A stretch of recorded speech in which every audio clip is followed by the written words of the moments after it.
Ibid. Howard Phillips Lovecraft. As Ibid says in his famous Lives of the Poets, from a student theme. The erroneous idea that Ibid is the author of the Lives is so frequently met with, even among those pretending to a degree of culture, that it is worth correcting. It should be a matter of general knowledge that cf. is responsible for this work. Ibid's masterpiece, on the other hand, was the famous Op. Cit. wherein all the significant undercurrents of Greco-Roman expression were crystallized once for all, and with admirable acuteness, notwithstanding the surprisingly late date at which Ibid wrote. There is a false report very commonly reproduced in modern books prior to von Schönkoff's monumental Geschichte der Ostrogoths in Italy, and that Ibid was a Romanized Visigoth of Ataulf's horde who settled in Placentia about 410 A.D.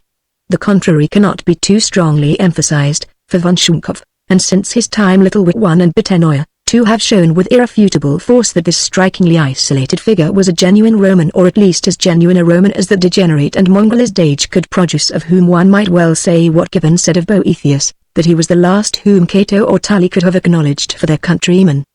He was, like Boethius and nearly all the eminent men of his age, of the great Anician family, and traced his genealogy with much exactitude and self-satisfaction to all the heroes of the Republic. His full name, long and pompous according to the custom of an age which had lost the trinomial simplicity of classic Roman nomenclature, is stated by von Schönkoff III to have been Quis Anicius Magnus Furius Camillus Aemilianus Cornelius Valerius Pompeius Julius Ibidus, though Little Wit 4 rejects Aemilianus and adds Claudius Decius Funianus, whilst B. E. Circumflex Tenoyer 5 differs radically, giving the full name as Magnus Furius Camillus Aurelius Antoninus Flavius Anicius Petronius Valentinus Aegidus Ibidus. The eminent critic and biographer was born in the year 486, shortly after the extinction of the Roman rule in Gaul by Clovis. Rome and Ravenna are rivals for the honor of his birth, though it is certain that he received his rhetorical and philosophical training in the schools of Athens, the extent of whose suppression by Theodosius a century before is grossly exaggerated by the superficial. In 512, under the benign rule of the Ostrogoth Theodoric, we behold him as a teacher of rhetoric at Rome, and in 516 he held the consulship together with Pompilius Numantius Bombastus Marcellinus Dio Damnatus. Upon the death of Theodoric in 526, Ibidus retired from public life to compose his celebrated work, whose pure Ciceronian style is as remarkable a case of classic atavism as is the verse of Claudius Claudianus, who flourished a century before Ibidus, but he was later recalled to scenes of pomp to act as court rhetorician for Theodatus, nephew of Theodoric.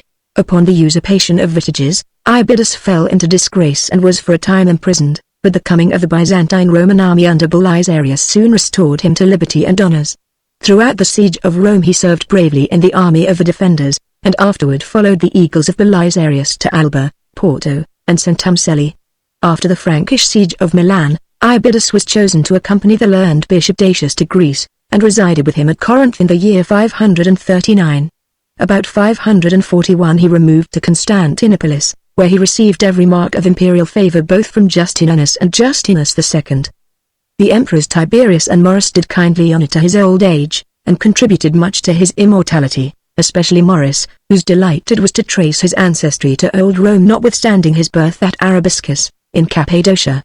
It was Maurus who, in the poet's 101st year, secured the adoption of his work as a textbook in the schools of the empire, an honor which proved a fatal tax on the aged rhetorician's emotions, since he passed away peacefully at his home near the Church of St. Sophia on the 6th day before the calends of September, A.D. 587, in the 102nd year of his age.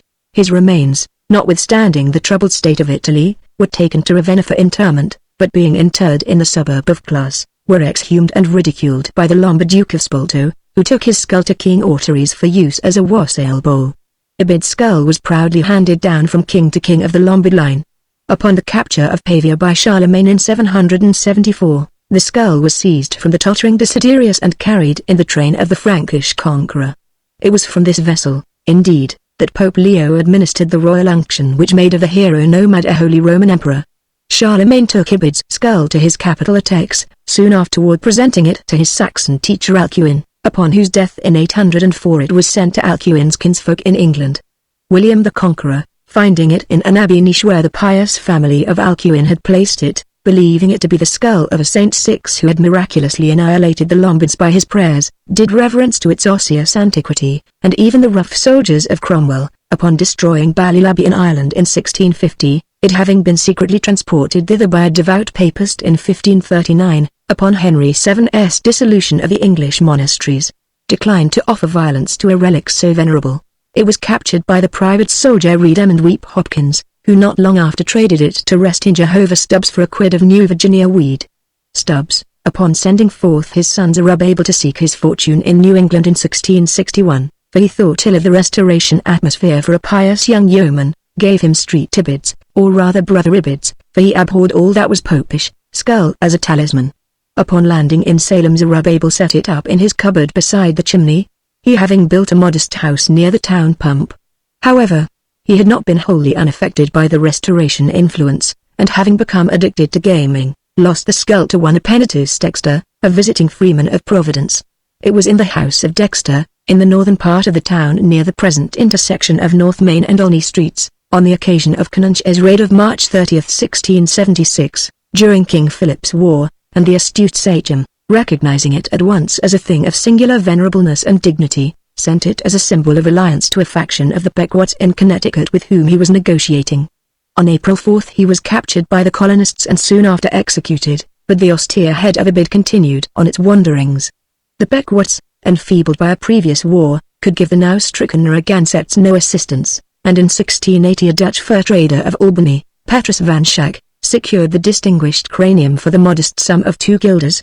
He having recognized its value from the half-effaced inscription carved in Lombardic minuscules, paleography, it might be explained, was one of the leading accomplishments of New Netherland fur traders of the 17th century. From Van Schack, sad to say, the relic was stolen in 1683 by a French trader, Jean Grenier, whose popish zeal recognized the features of one whom he had been taught at his mother's knee to revere as street Ibid.